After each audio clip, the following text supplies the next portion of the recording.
วันนี้นะครับเราจะขอย้อนกลับไปที่เรื่องของ dative หรือ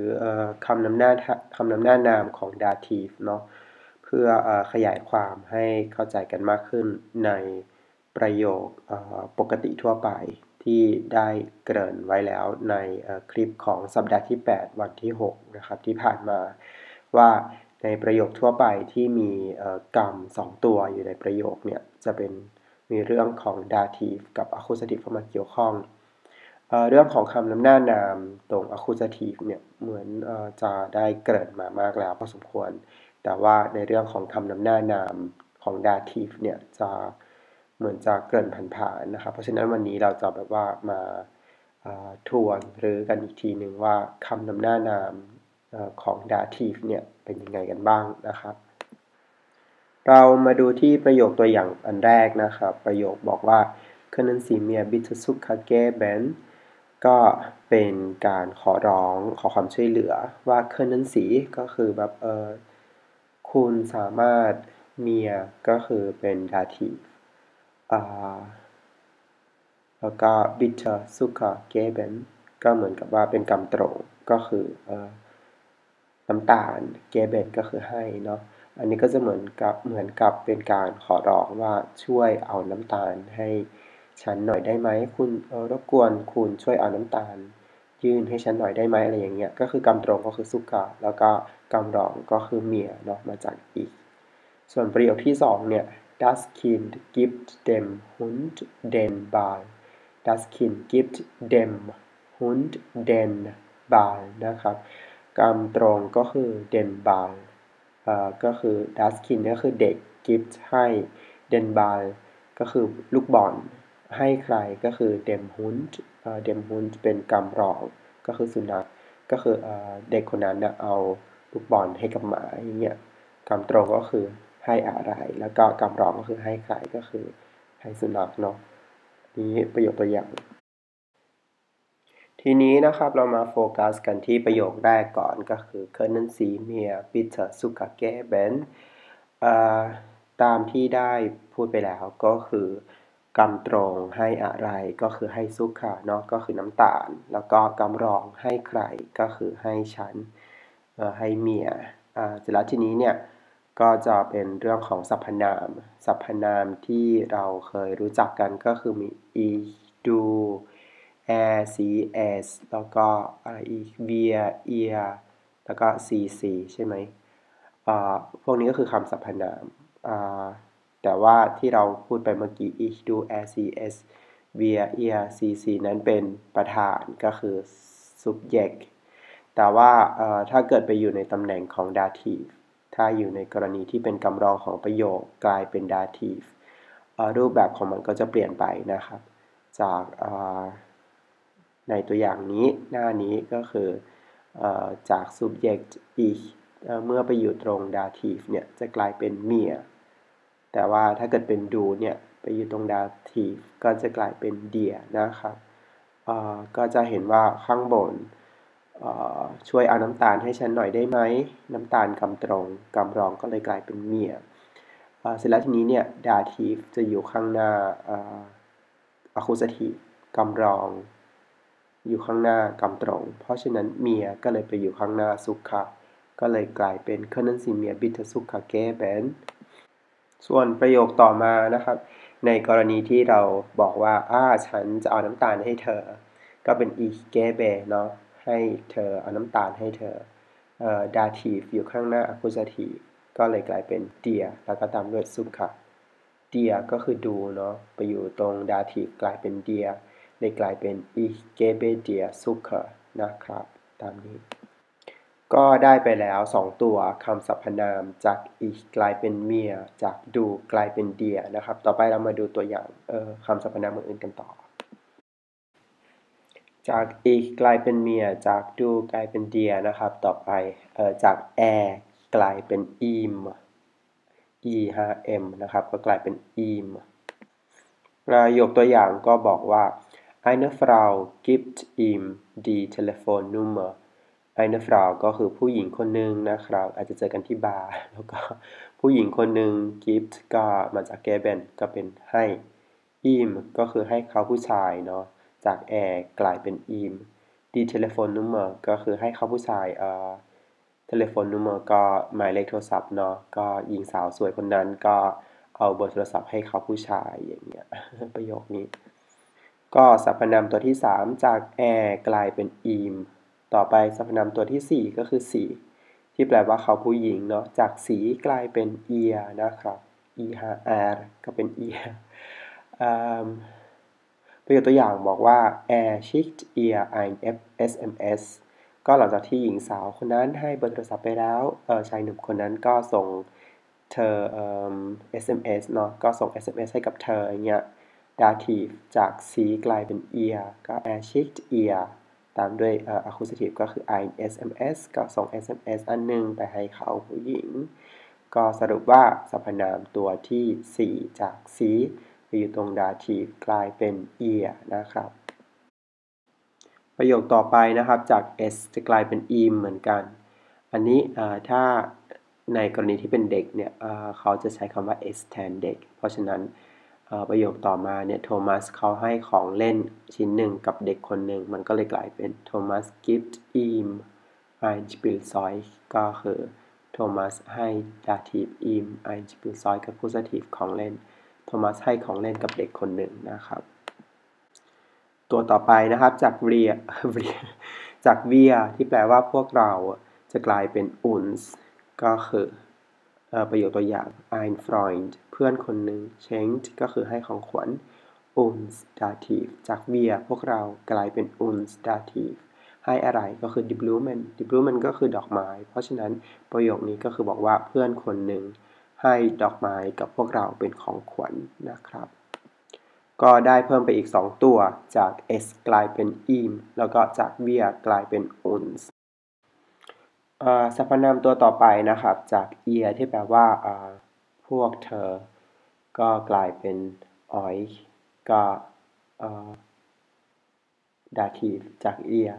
กลายเป็น euch ประโยคตัวอย่างก็คือ kauft Papa euch die Bilder เป็นคำถามกริยาก็เลยขึ้นต้นประโยค kauft มาจาก kaufen เนอะก็ kauft Papa พ่อซื้อ euch ก็ dative die Bilder accusative ก็แปลว่ารูปก็แปลว่าพ่อกำลังซื้อรูปให้พวกเธออยู่เหรออะไรเงี้ยหรือว่าพ่อซื้อรูปให้พวกเธออยู่ใช่หรือเปล่าก็เป็นคำถามนะครับโฟกัสตรงที่ dative จาก ihr กลายเป็น euch ต่อไป2ตัวสุดท้ายจาก sie ที่แปลว่าพวกเขาก็เลยกลายเป็น ihnen แล้วก็จาก sie ที่แปลว่าคุณที่เป็นคำสุภาพก็กลายเป็น ihnen เหมือนกันนะครับแต่ข้อแตกต่างของมันก็คือถ้าเป็นพวกเขาเนี่ย ihnen จะเป็น e ตัวเล็กส่วนsie ที่แปลว่าคุณที่เป็นคำสุภาพ ihnen จะกลายเป็นตัว e ตัวใหญ่นะครับเพราะฉะนั้นระวังอย่าใช้สลับกันถ้าเขียนผิดเป็นตัวเล็กเนี่ยก็จะกลายเป็นพวกเขาทันทีแต่ถ้าใช้ตัวใหญ่ก็จะกลายเป็นคุณที่เป็นคำสุภาพอย่างประโยคตัวอย่างข้างล่างก็จะบอกว่า ich schreibe Ihnen einen Brief ก็จะบอกว่า ich schreibe ก็คือเขียนเนาะ Ihnen dative einen Brief ก็คือจดหมายก็ฉันจะเขียนจดหมายถ้าตรงนี้เนี่ยเขาใช้ e ตัวใหญ่ก็จะบอกว่าฉันจะเขียนจดหมายถึงคุณที่เป็นคำสุภาพเนาะคุณแต่ว่าถ้าใช้ตัว e ตัวเล็กก็ ihnen ก็จะเป็นฉันจะเขียนจดหมายถึงพวกเขาอย่างเงี้ยความหมายมันก็จะเพี้ยนหรือว่าแตกต่างกันไปทันทีก็ในภาษาเราก็มีนะครับใช้คำว่าเขาอย่างเงี้ยถ้าเราพูดว่าเขาอย่างง้นเขาอย่างนี้หรือว่าเขากับตัวเอง มันก็เปลี่ยนไปแล้วใช่ไหมเขาก็หมายถึงพวกเขาหรือว่าเขาหมายถึงตัวฉันเองอะไรเงี้ยมันก็ขึ้นอยู่ว่าเรากำลังพูดถึงเรื่องอะไรแล้วก็พูดกับใครอยู่เวลาพูดมันมองไม่เห็นไงว่าใช้ตัว e ตัวใหญ่กับตัวเล็กก็ขึ้นอยู่กับว่าเรากำลังพูดถึงอะไรแล้วก็เนื้อเรื่องต่างๆที่เรากำลังพูดเราก็จะรู้ไปโดยปริยายว่ากำลังหมายถึงอะไรระหว่างพวกเขาหรือว่าคุณที่เป็นคำสุภาพก็หมดไปแล้วนะครับกับคำสรรพนามทั้งหลายแหล่ต่อไปเราย้อนกลับไปดูที่ประโยคตัวอย่างที่2ที่พูดไว้ถึงตอนแรกๆนะครับประโยคเขาบอกว่า das Kind gibt dem Hund den Ball จำได้ไหมเอ่ยบอกว่าเด็กคนหนึ่งให้ลูกบอลลูกหนึ่งกับสุนัขตัวนั้นเด็กคนหนึ่งให้ลูกบอล ลูกนั้นกับสุนัขตัวนั้นนะครับเพราะว่าอันนี้เป็นคำนามแบบเฉพาะเจาะจงเพราะฉะนั้นจะต้องเป็นตัวนั้นหรือว่าลูกบอลลูกนั้นคือชัดเจนว่าเป็นอันไหนจาก subject เป็น dative Hund เป็นคำนามเพศชายเนาะมีคำนำหน้านามเป็น der เนี่ยเมื่ออยู่ในรูปแบบของ dative เป็นกำรองของประโยคก็จาก der Hund จะเปลี่ยนกลายเป็น dem Hund นะครับส่วนคำนามเพศอื่นๆนะครับก็ลิสต์ไว้ให้ข้างล่างถ้าเป็นเพศหญิงarticle จาก d จะกลายเป็น der แล้วก็เพศกลางจาก das จะกลายเป็น dem นะครับแล้วก็plural จาก d กลายเป็น den dan ก็สรุปว่าเพศชายกับเพศกลางเนี่ยจะเปลี่ยนเป็น dem dam ส่วนเพศหญิงเปลี่ยนจาก d เป็น der แล้วก็plural พหูพจน์หลายๆชิ้นหลายๆอันหลายๆตัวจาก d ก็กลายเป็น den นะครับก็จำไว้เลยว่าคำนำหน้านามลักษณะนี้ถ้าอยู่ในเพศนี้ไปอยู่ตรง dative จะเปลี่ยนเป็นอะไรนะครับเพราะว่าเราจะต้องใช้มันจะได้ใช้บ่อยมากคือยังไงก็ต้องใช้แหละถ้าจะเรียนภาษาเยอรมันเนี่ยยังไงก็ต้องได้ใช้ dative แน่นอนเพราะฉะนั้นท่องไว้เลยนะครับห้ามลืมก็ยังไม่หมดนะครับยังมีอีกในเรื่องของคำนำหน้านามที่ไม่เฉพาะเจาะจงเนาะเมื่อกี้ das Kind gibt dem Hund den Ball ก็เจาะจงไงว่าสุนัขตัวไหนเงี้ยแต่ว่าถ้าเป็นการเล่าโดยไม่เจาะจงว่าเป็นสุนัขตัวไหนก็บอกว่า das Kind gibt einem Hund den Ball ก็เหมือนเล่าฟังว่าเด็กคนนั้นน่ะเอาลูกบอลน่ะให้กับสุนัขตัวหนึ่งอาจจะเป็นสุนัขของใครก็ไม่รู้ที่แบบว่าเดินผ่านมาอย่างนี้ครับก็ไม่รู้ว่าตัวไหนแล้วก็สุนัขตัวนั้นก็เดินผ่านไปแล้วไงแล้วเราจะเล่าเราก็บอกว่าเป็นสุนัขตัวหนึ่งไม่ได้เจาะจงไม่ได้อะไรมากมายก็ใช้คำนำหน้านามที่ไม่เจาะจงเนาะก็เลยกลายเป็น das Kind gibt einem Hund den Ball อย่างเงี้ยก็เลยสรุปได้ว่าคำนำหน้านามของเพศชายจาก ein นะครับแบบว่าไม่เฉพาะเจาะจงเนี่ยจาก ein ไปอยู่ในรูปแบบของ dative ก็กลายเป็น einem เนาะเพราะฉะนั้นเพศกลางก็เหมือนกันจาก ein ก็กลายเป็น einem เหมือนกันแต่ว่าถ้าเป็นเพศหญิง eine เนี่ยก็กลายเป็น eine นะครับก็คือเติม er เข้าไปข้างหลังเพราะฉะนั้นทุกเพศเปลี่ยนหมดเลยเพศชายกับเพศกลางจาก ein กลายเป็น einem แล้วก็เพศหญิงจาก eine ก็กลายเป็น eine นะครับก็ตามนั้นเริ่มสปีดขึ้นเรื่อยๆเนาะเพราะว่ามันยังไม่หมดยังไม่หมดจากตรงนี้เนี่ยจากคำนามไม่เฉพาะเจาะจงเนี่ยยังสามารถโยงไปได้อีกในเรื่องของคำที่ใช้แสดงความเป็นเจ้าของนะครับก็คือ mein sein ihre แล้วก็อะไรอย่างเนี้ยของฉันของเธอของพวกเรา eure unsere ก็มีอีกนะครับแต่ว่าก็ยกตัวอย่างมาละกันเพราะมันสามารถประยุกต์ได้จากคำนามไม่เฉพาะเจาะจงเนาะถ้าเป็นคำนามไม่เฉพาะเจาะจงเพศชายกับเพศกลางเนี่ยก็จะเป็น ein ใช่ไหมแต่ว่าถ้าเป็นการแสดงความเป็นเจ้าของเนี่ยถ้าเป็นของฉันใช่ไหมจาก I ก็กลายเป็น mine ใช่ไหมครับ mine เพศกลางกับเพศชายเนี่ย mine ก็จะเปลี่ยนเป็น my name นะครับนึกออกใช่ไหมครับเพราะว่าไม่เฉพาะเจาะจงเนี่ยจาก I กลายเป็น I name เพราะฉะนั้นเวลาแสดงความเป็นเจ้าของเนี่ยจาก mine ก็เลยกลายเป็น my name แต่ว่าถ้าเป็นเพศหญิงเนี่ยจาก I เนี่ยกลายเป็น I แน่ใช่ปะแต่ว่าถ้าเกิดเป็นแสดงความเป็นเจ้าของจาก my เนี่ยเพศหญิงก็กลายเป็นไม้แน่เหมือนกันนะครับเพราะฉะนั้นก็สามารถประยุกต์ได้แต่ว่าเราต้องจำให้ได้ว่าการแสดงความเป็นเจ้าของเราเนี่ยของฉันเนี่ยคือไม้เนอร์ของเธอเนี่ยก็คือไดเนอร์อย่างเงี้ยของเขาผู้ชายคือไซเนอร์ของผู้หญิงก็คืออีเรหรือว่าเอียเยอะแยะมากมาย